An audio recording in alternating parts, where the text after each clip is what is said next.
Hello friends, welcome back to the channel. If you're new here, welcome. My name is Trina. Today's video is kind of a bit late, if I'm being honest, and it is the wrap up of not only my December 2024 reading, but also the month of November. So for some reason, November and December reading wrap-ups I did not film for, so we're going to do that today, like a speed through of all of the books that I've read for the last 2 months of 2024, because I am still going to make a full year everything that I've read in 2024 video. So we're just going to get right into it. For the month of November, I don't really remember why I did not film the wrap-up for. However, I did this video with my best friend of her picking out majority of the books that are in my November TBR, and I do have a video of that, and we ended up actually picking 17 titles for that video. I do have a washi tape here on the side in order to denote that this is the November, because the November monthly spreads are in here. But not to spoil you with all of my reviews for each of the books, I will go to that page last. So this is the very first page, official page of the November 2024 books that I've read. The first one being A Court of Frost and Starlight. It is the in-between sort of novella portion of A Court of Thorns and Roses. 3.5 it is, but it's like the fourth book in the series, and it is pretty much like winter solstice, kind of Christmassy. If I'm being honest, now that I'm filming this, I did happen to make like a Christmas related reading vlog for December, and this could have been a perfect book for that. So I'm just kind of sad, but also I gave this a 4-star. Now, A Court of Thorns and Roses may be like the series wherein people say that it's like just for the spice, romantasy, very popular. But in a way, I really enjoyed the story of it. I enjoyed the character development of most of the characters, and I only have one more book left to listen to. I do have the audiobook, Court of Silver Flames, the last one, and I'm kind of sad that I did not continue to listen to it before 2025 hits, but it's going to be one of those like finishing series video that I'm probably going to do down the line in 2025. But I do enjoy this. Not many people enjoy this particular one, but since it is a novella, it's like a Christmas episode, we shall say, when it comes to like a series, and I enjoyed it. It's good. The second one, or like this is the I see. So this is not actually the first one that I finished in November. Oops. The first one I actually finished in November is this one, Book Lovers by Emily Henry. This was a pick by my best friend. This is one of those, my best friend recommends me prompt, and she did recommend me quite a lot of romance. She knows that I don't really enjoy or like really go out of my way to look for romance books and romantasy books, but she ended up picking Book Lovers because she hasn't even read this. She just saw that the cover was cute and that it's about people who loves reading books, and she was like, okay, I will recommend this book to you, tell me if it's good. And yeah, it was enjoyable. How did I rate this? Why did I not put my rating in here? So I rated Book Lovers a 4-star, another 4-star, which was pleasing, I guess. It was an okay, I couldn't say if it was good or bad. At least I was not like annoyed with the main characters, which is always the reason why I don't like reading romance books. But for this one, I actually liked how they call out cliches, especially in books, and you know, that cliche wherein the main character, the girl or the male main character, goes out into another location from where she lives and then finds a romantic interest, I guess, person interest, sorry, like a love interest, there we go, like a love interest in that area, and then she only has like a week or two in that area, and she has to go back to her mundane life, and whether or not they would still talk to each other at the end of the time period where the book is, and I really did enjoy it. It was fun. The next one is Miss Peregrine's Home for Peculiar Children. This was a reread for me by Ransom Riggs. I reread this, I reread this, and I did not actually recall how intense this book was. I remembered reading this, I'm still in high school, I guess, when I read this, and my friends and I were borrowing each other's books, and this was one that I borrowed from a classmate, and I was like, very careful with it because it is a beautiful and also very creepy book with all of the pictures of the kids and the locations and the photographs, the old photographs that are collected in this very peculiar book. And I just did not remember how exciting, I guess, and also fast-paced this book could be. And I decided I just gave it a 3.5. I was thinking of giving it a 3, but then it was nostalgia, I guess, for my case, so I gave it a little bit of a higher rating. But overall, it was fine, and I was like very much curious of what happens in the next book. So I did happen to read 2 more of this series. I forgot. We'll see once we get to it. It's already like the second week of January right now, and I totally forgot what I did in November. Next is The House of Whispers by Anna Mazzola. I don't know why I'm not putting like the ratings that I have here. House of Whispers is 4 stars. What is this again? Okay. So this is about this main character who is a piano teacher, and she is teaching this kid in this house of a widow, and I'm trying to remember the story.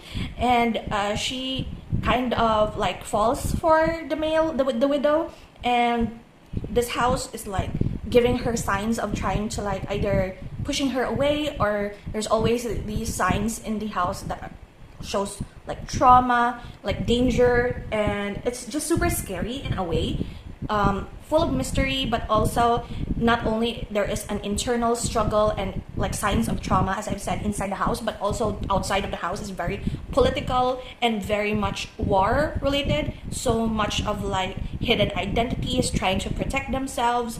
A war is going on, and then inside it's like, okay, there's so much in this book. At first I was like, I don't like how this is going, but then again at the end, when everything is explained and everything is like you understand the story at the very end, I was like, okay, I give this a 4 star. It's good. Next we have here is Avalon by Stephen Lawhead. This is the 3rd, I believe. I actually forgot if this is the 3rd or the last book in the what is this series, but it is something with like King Arthur related. I bought this secondhand in a secondhand bookstore, and at first I was like, okay, this was good, this is promising. It was about the main character who is trying to get his claim on a Scottish land, and there was like secrets when it comes to his identity and his like inheritance and all of that, and he turns out to be more he is richer than he was told he was. Like his father was some sort of like, I forgot if it was a duke or something that was disowned because he married the mom who was not the mom was rich, I believe, and the guy was not, or was that another way around? But anyway, the first part of this was promising but it was a lot of like laws when it comes to inheriting and like estates and all that. It's kind of a bit boring. I pushed through it. Second part was him discovering his heritage and his all of the inheritance that he deserves, and he was challenging this group of very powerful men for his inheritance. And the third part, wherein he finally knew who he really was, and all of these fantasy related scenarios, and he suddenly changed, like his personality did a 180, and I was like, okay, I give this a 2.25 or 2.5 stars. I don't know why this is 2.2. I might be so out of it when I wrote the review for this, but yeah. Next we have here is Holly Jackson's Good Girl, Bad Blood. I listened to the audiobook of this, 3.5 stars. I know that a lot of people really enjoyed Good Girl's Guide to Murder series, but what I did not really enjoy was that on the second book, she calls her podcast A Good Girl's Guide to Murder podcast, which is the title of the series. I was like, are you a good girl? And to say, yeah, Pip is supposedly like an innocent good girl who wants to fight for justice, find out what really happened to these people and who really committed the crimes. However, going along with the story, she is also like becoming someone who is not necessarily 100% good, although she's like very, what do you call this? She is so like, she knows that there is bad out there, like, but then again she's like innocent and also naive, I guess is the term, wherein, I mean, this guy is like a criminal that you are trying to accuse, or like these people are out for revenge for the person who did them wrong, and you think that there is no argument or altercation going to happen in between these two parties, and it's like, okay. What I really don't like when it comes to these sorts of murder mystery sort of series, when the main character is like either underage, young adult, under 18 or under 20 even, wherein they think they have like a plot armor, wherein they know that they won't die because they're the main character sort of situation, wherein they just risk everything. They know that they won't die because if they die, there will be no story left, something like that. So that's what gave it a lower rating for me. The next one, however, really it irked me so much. I really did not like, I guess this is the lowest rated book of 2024 for me. Clever Creatures of the Night by Samantha Mabry. No. I picked this book because I really love the cover. It's a beautiful cover. And I also knew that by like the synopsis, it was like cultish, some sort of a very cultish, weird scenario. I hated the main character so much. The main character is like went to this house, like very isolated house in the middle of nowhere, to find her friend who invited her there, where like the friend has a lot of like housemates there, one of which owns the property, and then others are like their friend group from the school. They ran away because of like a natural disaster that happened, which I knew now, because at first I was like, what is this disaster? Like, why is this quite post-apocalyptic, but not? It turns out to be a natural disaster, and that was not explained until the very end. Or maybe I'm just very stupid and not understand what happened in the middle of it, and like, why are they running away? And when the main character went there, the best friend or like the friend disappeared, and all of the housemates were like super suspicious. They say that she went out but never came back. They don't know. And then once these main characters started to dig up stuff that are like in the room of her friend, trying to put the pieces together, the other characters were like trying to stop her from going to the police to report it, and trying to stop her from going to town, all of that stuff. And some of the characters are helping her but also trying to hurt her, so question mark. Another is that when the main character entered there, and it's already a very tense, hostile situation, because she suspects that one of these housemates hurt her friend. She proceeds to being very rude to them, threatening them, but still she knows that she can't leave that property. So why make it an even hostile situation for that case? And she asks for their help to drive her to the nearest town, but also be very rude to them. And also she was like, she went into this house and immediately plugs her phone in their outlet to charge her phone and leaves it there. Why? Why did that happen? And no, it was so bad. And then I do have a sticky note here. wait, I feel like I felt all of the emotions again after I read Clever Creatures of the Night. Whew. Anyway, I did put a sticky note here because I thought I was going to finish The Fragile Threads of Power by V.E. Schwab, which is the Threads of Power book 1, but the fourth book in the Shades of Magic series universe. I thought I was going to finish reading this. I only am at 10% of the book, and I don't know, I didn't feel like I was going to finish this book, so I just left it as it is. Now we proceed to the next one, The Incredible Theft by Agatha Christie. This is my first Agatha Christie, and I don't know why. This was not the best, I guess. I chose a random story, and this was very short, so it's like me trying to look for an audiobook that is free, that I could like either crochet or do chores with, and this was the one that popped up first, and I chose it. And yeah, 3 stars. It was fine. It wasn't like, wow, I have read and watched a bunch of murder mystery for this to be super bland for me now. So yeah, The Incredible Theft. Next is One Dark Window by Rachel Gilly. So One Dark Window is another one. I think this was like my choice. And 4.5 stars. Not really perfect, but then again, I really am loving the story. This is a world wherein I believe those who possess powers like are considered sick. mostly children, and the kingdom, the crown, wants to get rid of those people. The main character has that sickness but is hiding because she became well, and their magic system is like the powerful people possess cards. Their family, I guess the main character's family, also possesses cards, wherein if you tap the cards 3 times, it gives you power. However, that power comes with a price. The main character, I believe, has someone that is talking in her head, and she believes that it's like the aftermath of the sickness and something like that. Pretty cool story, actually. I really did enjoy it, even though there is quite a romance to this. One Dark Window, highly recommended, actually. And then this whole November feels like okay, not okay, okay, okay, not okay.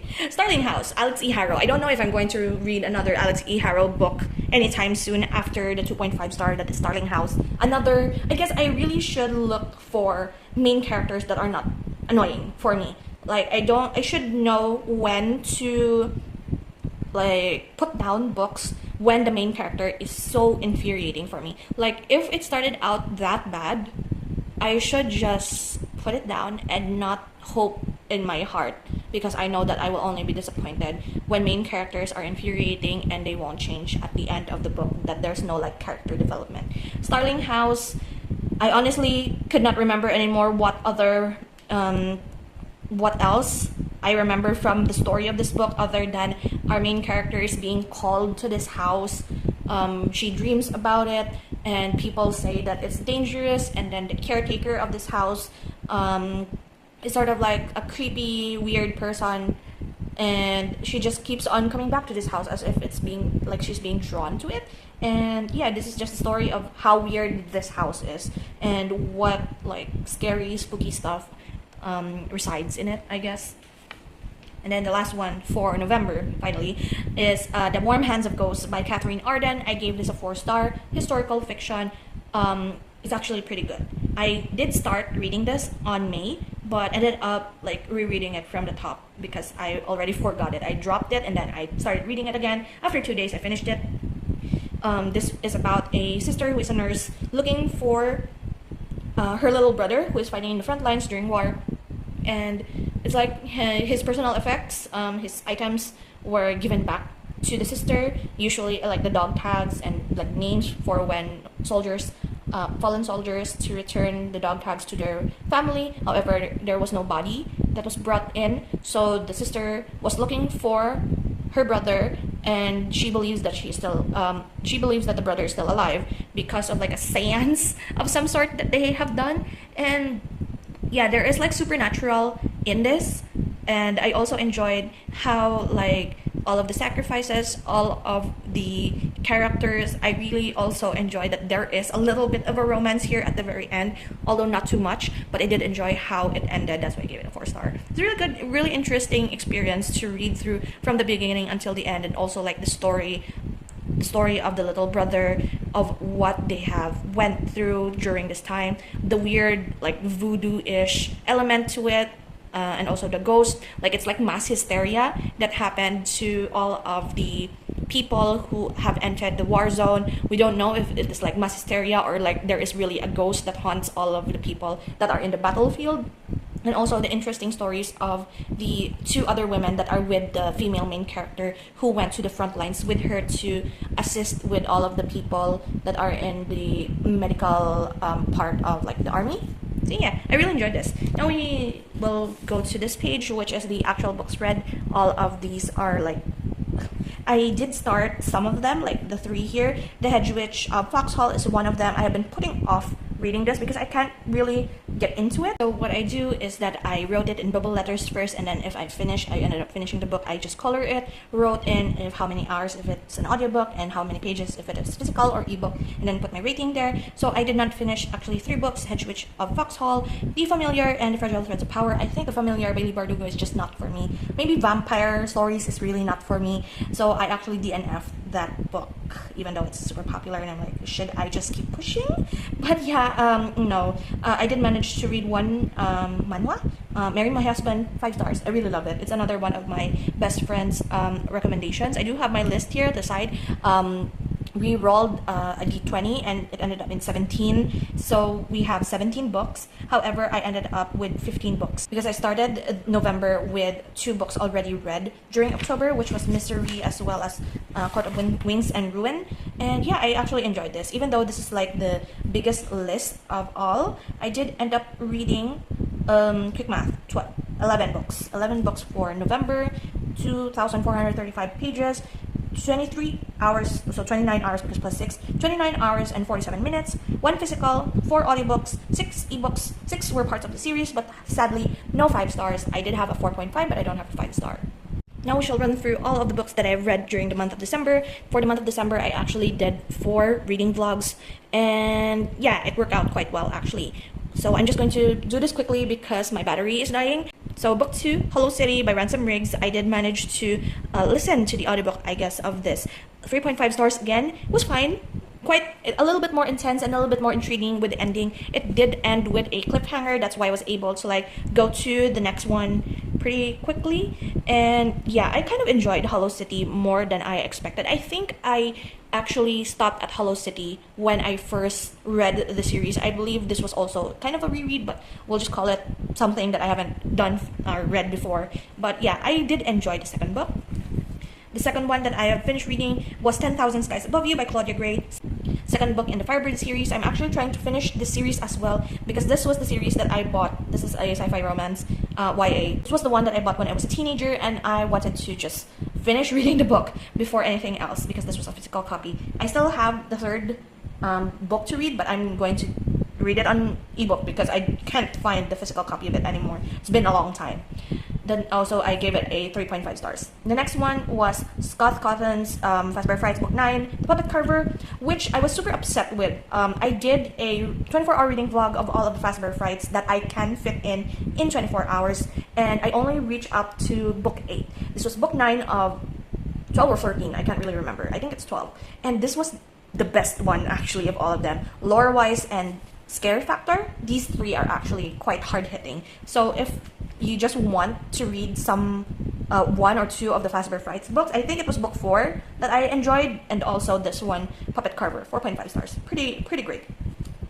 And then we have another Ransom Riggs here from Miss Peregrine's Home for Peculiar Children. This is book 3. This is the last one, I guess, that I have read for this year, Library of Souls, and I also gave it a 3.5 stars. I guess I continue to give 3.5 stars to this book series. This one was even more intense, and I did not expect that the story is going to go to this direction. And at the end of this, I don't know what else there is to talk about.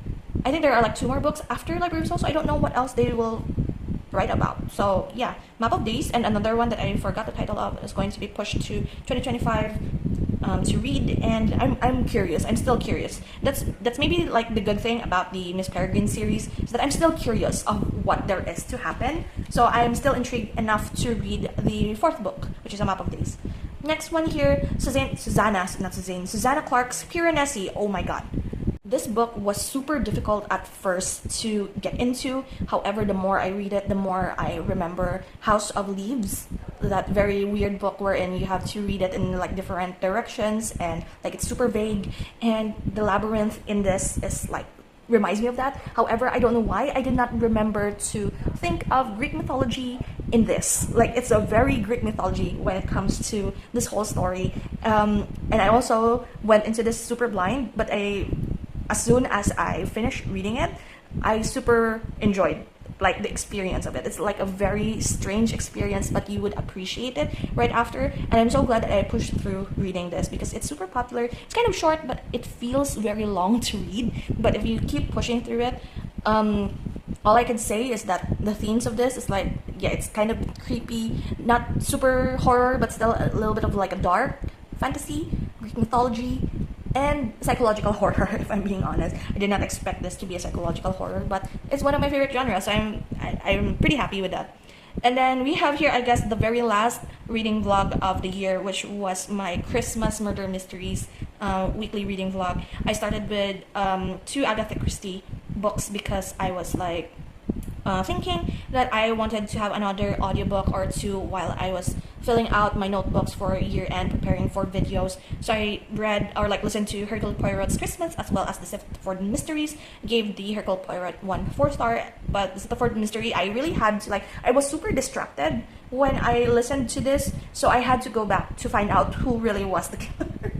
Like, okay, but when I realized or like knew who it was underwhelming. But I really like this one though. It's like very much family drama of inheritance and such.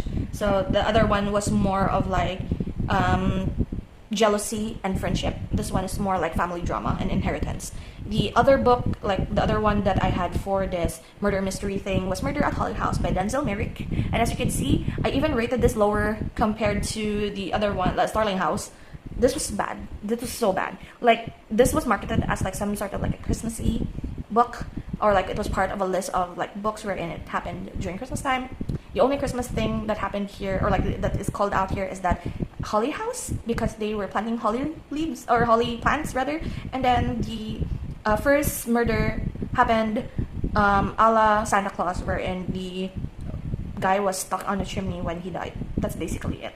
And this was a lot of like the main character, detective, was sent to this small remote town because he is doing so poorly in his current job that he was sent out in the sticks, I guess, in order to like be at this location to investigate a couple of thefts that happened. Nope, it's not theft, or like there is theft, but it's like so not the point of the book. There is more to it. There's like espionage, government conspiracies, and a lot of like war related stuff. And I'm like, this is not the book that I wanted to read for this vlog. So yeah, I give it a 2 star still because it was kind of entertaining, but then again, it's like meh. Last book of the year, I guess, because I did read a couple at the end of the year for my year-end video. However, I did count them as January, so this is technically the last book that I've read for 2024. 12 Days of Christmas, 12 Days of Murder by Andrena Cordani, which is actually very themed to the 12 Days of Christmas song, wherein this was a murder mystery in this closed house mansion, wherein each of the character, well, these group of characters do have history with like drama club style actors. They're all actors acting out different scenes and plots for a murder mystery style case.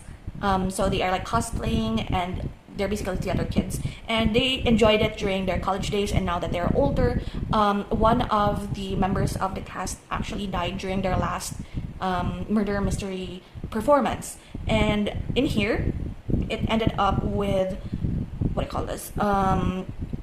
They went back to the place, or like near the place where it happened, and they have another performance of some sort that was facilitated by the sister of the person who went missing. And like this was either a trial of wanting to know who has done it, and the main character was being pointed as the person who maybe did something wrong during the past. And it's a lot of like friend drama, but I did enjoy it. I did enjoy how it was revealed and what happened. And I guess this is something that if you wanted like maybe this year for Christmas, like a Christmas murder mystery situation, you can add this to your list. And for December, we have 10 books read, 2,455 pages. Read audiobook hours is 33 hours and 6 minutes. 1 physical book, 4 audiobooks, 5 ebooks, 7 were part of a series, and 1 5-star read. Which one was it? Oh my god. Which one was my 5-star? Oh yeah, I did not mention my 5-star. Oh my god, because it was in the front here. Let me look for it. See how 1 month you tend to, if I'm not making these journals, I'll probably forget like what happened in like a week's time. So this is actually my very last 6-star read of the year, The Will of the Many by James Islington. This is like, to me, the same love that I feel for the Red Rising saga.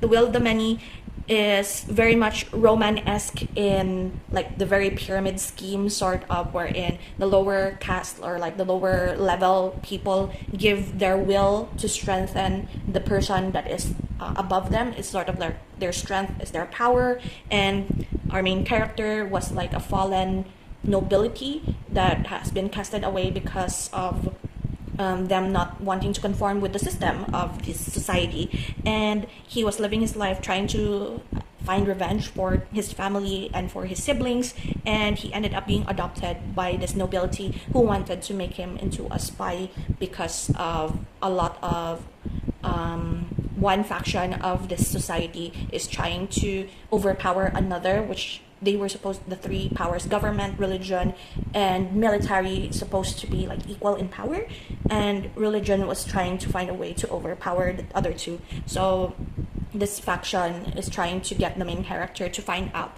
what religion, who also like controls education, is planning.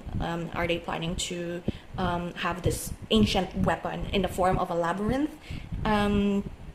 And the school is like training all of these kids in order to solve the labyrinth in that situation.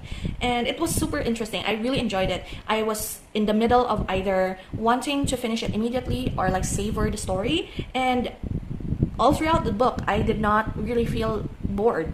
And it's like sci-fi, fantasy, political drama, and yeah, I really enjoyed it, and I highly recommend The Will of the Many if you haven't read it yet. I can't believe I forgot that I read this in December, because I've been reading this since October, trying to savor the story. But yeah, that is it for the wrap up for November and December. I have feelings, and yeah, I'm going to do my whole year, all of the books that I've read in 2024 video coming up soon, so I hope you look forward to that. And that is it from me today. Thank you so much, and I will see you in the next video. So until then guys, take care and bye.